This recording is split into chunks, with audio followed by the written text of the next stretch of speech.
So for EOS in general in North America, we have quite a lot of functionality that is remote already. So I was already accustomed to working remotely some of the time before the coronavirus. But obviously right now we have less conferences, less travel, but we're pretty well accustomed to having conference calls, updating projects with customers, talking to potential customers.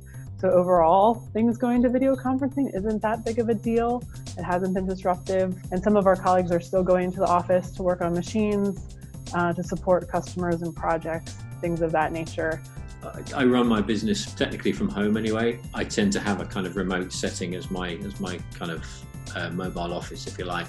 What I am finding, I'm having my kids interrupt me a lot more because obviously I can't go out and plonk myself down in a coffee shop or wherever. So my kids are on the call.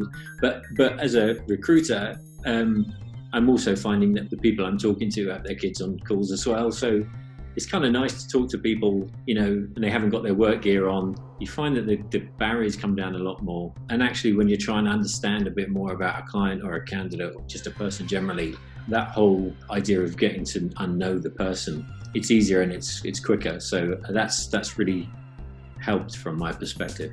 I'm in kind of an interesting spot in this industry because my entire life and job is remote anyway.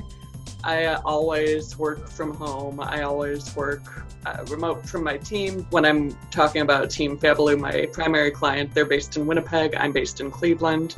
All of my other clients, it doesn't matter where they're based, and I'm still based in Cleveland.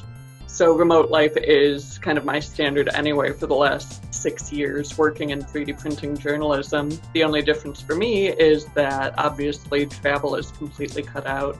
And travel's a huge component of what I do. So with no trade shows, no site visits, it does make that a lot more difficult. So the remote aspect has picked up in terms of Zoom meetings like this one and for other digital conferences, interviews, any kind of connection now. It's just 100% on my computer.